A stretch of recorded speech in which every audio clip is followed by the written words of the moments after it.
ॿिए पासे अव्हांखे ॿुधाईंदा हलूं त गुपचाणी भरिसां हथियार घर में घिड़ी औरत खे क़तल करे फरार थी विया आहिनि। अहम ख़बर आहे, अव्हांखे अपडेट कंदा हलूं।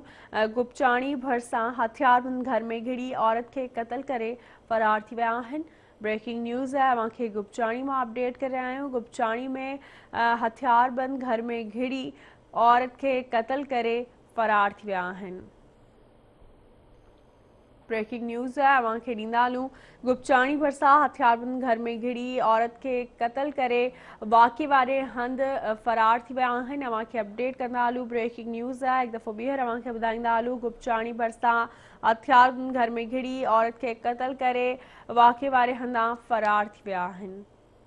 नाज़रीन, अव्हांखे अपडेट कंदा हलूं, अव्हांखे ॿुधाईंदा हलूं, आगाह कंदा हलूं त गुपचाणी भरिसां हथियारबंद घर में घिड़ी औरत खे क़तल करे फरार थी विया आहिनि।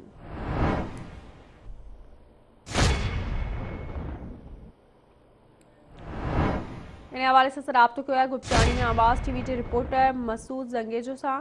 जी मसूद, छा मामलो आहे?